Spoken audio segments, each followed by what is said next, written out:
I'm John Stratford, and I'm a sim technologist from Dash Simulation Centre. We're based in Northumbria Healthcare, and we the word's going straight away, sorry. And we are based in Northumberland. Sorry, I'm getting nerves of getting the better because I've never presented before. It's alright, it's the first time I'm carrying, so I'm with you on that, it's fine. Yeah. Do you got some water? Yes, I'll go for some. Yeah. Take your jacket off, John. No, it's a comfort blanket. Yeah. Because That'll be good, that'll be, yeah.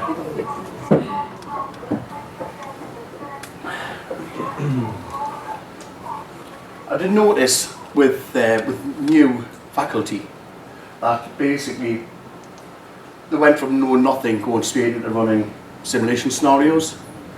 Now we created a sim faculty development day for showing the basics of a mannequin, but basically you're doing the human factors and the debriefing. But I noticed there was still a gap in the knowledge that people had who were running the courses, and a lack of confidence. So there's no technical training. Doesn't appear quite right, that, but. And I noticed what basically the apprehensions were scared of using the mannequins. They didn't like the way they looked, the cost of them. They thought it appeared really complicated, too complicated to use. They didn't use what they could actually do to the full potential. They didn't know the software that the mannequins ran on, so they couldn't get involved properly. Like I say, the equipment is expensive. Mannequins can range up to £80,000.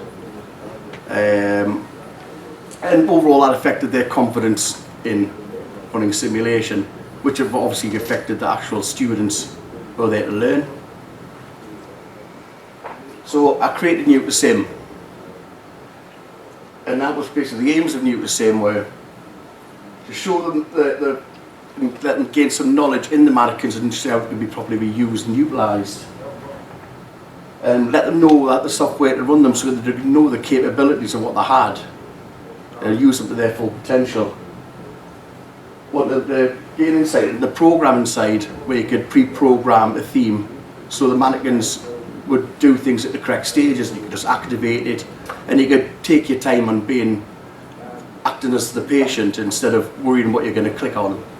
But it was still, you could still operate it on the fly if you need to make changes if people went off-piste. Obviously there's a lot of different ways you can utilise simulation.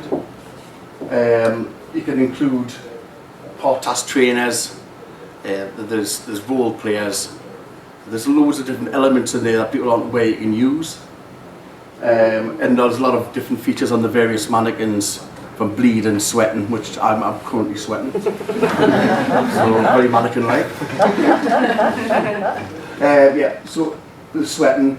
Also, you've got the fontanelles, you've got the use of the sim mom, you've got various different ones. But basically the main thing was to remove the fears of running a simulation so they could be fully involved in it. Because they are expensive, so they will be apprehensive about that, and they are a bit freaky looking. So the overall course design was basically, we start off in the classroom, introductions, and I wanted to find out what people wanted to get out of the day so I could tailor things around what they wanted to learn and what fears they wanted to overcome. We'd go through a tour of the centre, we'd show them the facilities, what we've got, and also I went through the basics of where simulation came from and why it came about. Then I'd go on, after the tour, I would go through and I'd take the mannequin apart and show them how it works. So again, it just familiarises them with it. It just shows them what's inside of them, and basically that removed their fears, hopefully. Then we went back into the classroom and I went through the software, just showed them things that they really needed to use. There's a lot of things that they don't have to be involved in, just show them things that they can just sit down and use the software and know what to do.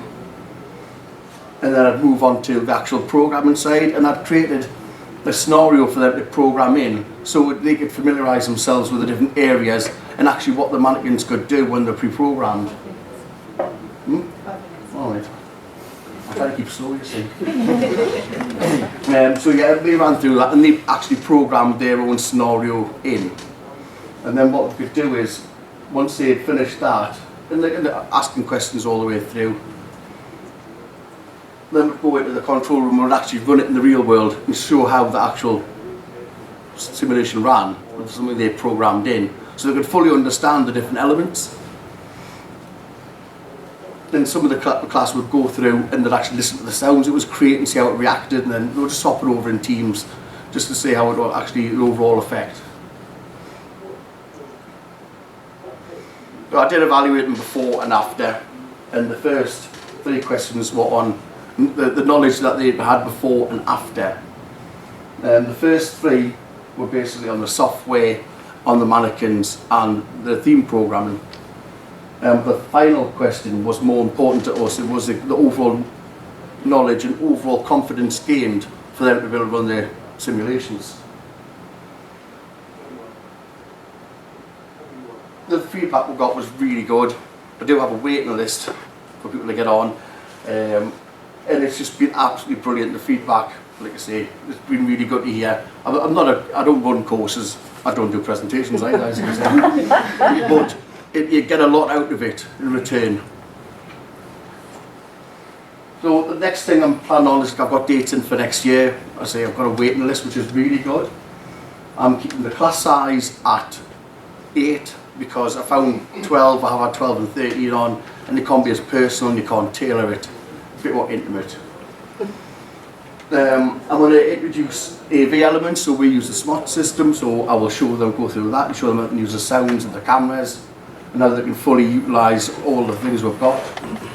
I am going to follow up the Nu2Sim candidates because I want to see how involved they're getting now.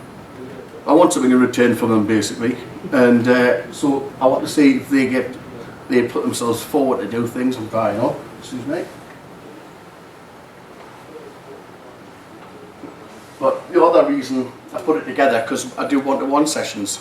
So you've got a lot of departments within the trust who want to develop their own simulated scenarios, because it's becoming the norm now. So with the simulation, with the sim technologists, their role changing, it's basically I want to show them so they can do it themselves, because there's a lot of other things I have to do now.